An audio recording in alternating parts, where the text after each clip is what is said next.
बच्चों, पिछली वीडियो में हमने व्याकरण का तीसरा पार्ट पढ़ा था। वह पार्ट था शब्द विचार। तो शब्द विचार में सबसे पहले हमने जाना था शब्द क्या है और शब्दों का वर्गीकरण, शब्दों के भेद। तो शब्दों के मुख्यतः चार भेद हैं। चार आधार पर शब्दों का वर्गीकरण किया गया है: स्रोत या उत्पत्ति के आधार पर, रचना के आधार पर, प्रयोग के आधार पर और अर्थ के आधार पर। तो उत्पत्ति या स्रोत के आधार पर और रचना के आधार पर, ये दो चीज हम पहले वीडियो में पढ़ चुके हैं। आज हम तीसरा और चौथा भाग इसका पढ़ेंगे। तो तीसरा भाग है इसका प्रयोग के आधार पर। तो प्रयोग के आधार पर शब्द को दो भागों में विभाजित किया गया: विकारी शब्द और अविकारी शब्द। विकारी शब्द किसे कहते हैं, आइए जाने विकारी शब्द किसे कहते हैं। हम किसे कहते हैं विकारी शब्द? तो जो शब्द लिंग, वचन, कारक तथा काल आदि से प्रभावित होते हैं, इसके कारण इसके रूप में जो परिवर्तन हो जाता है वो विकारी शब्द होता है। इसमें परिवर्तन किन किन कारणों से होता है? तो देखिए, संज्ञा की वजह से, संज्ञा से, सर्वनाम से, विशेषण और क्रिया के आधार पर इनमें परिवर्तन होता है। अविकारी शब्द जो शब्द लिंग, वचन, कारक, काल इत्यादि से प्रभावित नहीं होते, उसे हम अविकारी शब्द कहते हैं। अर्थात इसका रूप एक ही बना रहता है, इसमें इन शब्दों का कोई प्रभाव नहीं पड़ता। संज्ञा का, सर्वनाम का, काल का, क्रिया का, इसका कोई प्रभाव इसके ऊपर नहीं पड़ता है। ये अपने ज्यों के त्यों तथा रूप में ही पड़ा रहता है।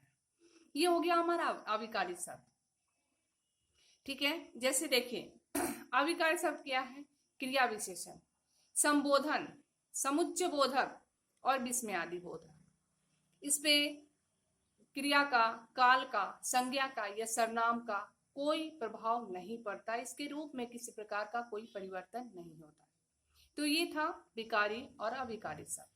अब चौथा, अर्थ के आधार पर। तो अर्थ के आधार पर शब्द के चार भेद: एकार्थी शब्द, अनेकार्थी शब्द, समानार्थी या पर्यायवाची शब्द और विपरीतार्थक या विलोम शब्द। ये है अर्थ के आधार पर शब्दों का वर्गीकरण। एकार्थी शब्द, एक ही अर्थ प्रदान करने वाला शब्द एकार्थी शब्द कहलाता है। एक ही अर्थ प्रदान करने वाला शब्द एकार्थी शब्द कहलाता है। जैसे फल, एक ही अर्थ प्रदान कर रहा है। हम किसी भी फल के बारे में कह सकते हैं, कोई भी फल फल है, अर्थात इसका एक ही अर्थ निकल रहा है।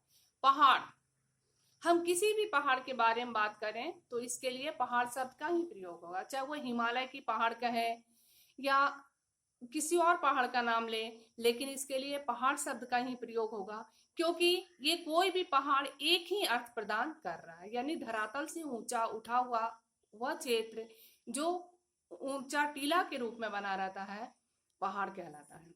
तो इस तरह से ये शब्द जो है वो एक ही अर्थ प्रदान करता है। अगर पहाड़ कहते हैं तो एक ही अर्थ आएगा, इसका कोई दूसरा अर्थ नहीं निकलता है।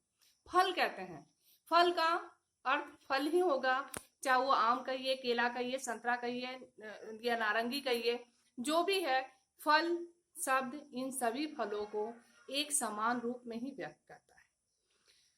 अनेकार्थी शब्द, जिन शब्दों के अनेक अर्थ हो, अनेकार्थी शब्द कहलाते हैं। ठीक है, जिन शब्दों के अनेक अर्थ होते हैं वह अनेकार्थी शब्द कहलाते हैं। कल, जैसे कल, कल का एक मतलब होता है आने वाला कल, जो कल आ रहा है, जो अभी आया नहीं, जो भविष्य में कल आएगा। और एक कल का अर्थ होता है मशीन। इस तरह से कल शब्द दो अर्थों को व्यक्त करता है। इस तरह कई ऐसे शब्द हैं जो एक ही शब्द कई अर्थों को प्रदान करते हैं। एक से अधिक अर्थ प्रदान करने वाला शब्द अनेकार्थी शब्द कहलाता है, यानी अनेक अर्थों को व्यक्त करने वाला। अब आइए विपरीतार्थक शब्द या विलोम शब्द। विपरीत अर्थ बताने वाला यानी उल्टा अर्थ बताने वाला शब्द विपरीतार्थक शब्द या विलोम शब्द कहलाता है, जो उल्टा अर्थ बताता हो। जैसे ऊपर नीचे, आगे पीछे, ये ठीक एक दूसरे के विलोम है, एक दूसरे के उल्टे शब्द हैं। इन शब्दों को विलोम शब्द या विपरीतार्थक शब्द कहते हैं। अब अंत में आइए पर्यायवाची शब्द। जिन शब्दों के एक समान अर्थ होते हैं, कई ऐसे शब्द होते हैं लेकिन जिनका अर्थ एक ही निकलता है, उसे हम पर्यायवाची शब्द कहते हैं। जैसे घर, गृह, निकेतन, इन शब्दों को अगर हम प्रयोग में लाते हैं तो ये शब्द लिखने में और बोलने में अलग अलग है, लेकिन अर्थ एक ही प्रदान करते हैं। जैसे जल, नीर, पानी, इन शब्दों का जो प्रयोग करते हैं हम, तो भले शब्दों के अर्थ में, शब्दों के उच्चारण में अंतर हो, इसके लिखावट में अंतर हो, लेकिन इसका अर्थ सामान्य रहता है, तो इसे हम पर्यायवाची शब्द कहते हैं। इस प्रकार बच्चों, चारों आधार पर शब्द का वर्गीकरण किस तरह से हुआ ये आपने जान लिया। ठीक है, इसे बिल्कुल एकदम दिमाग में फिट करके रखना, याद रहना चाहिए हमेशा आपको। बस ये चैप्टर आज यहीं खत्म होता है।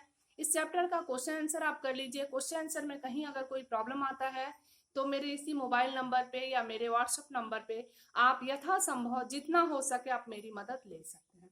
ठीक है बेटा, अगले वीडियो में अगले चैप्टर के साथ।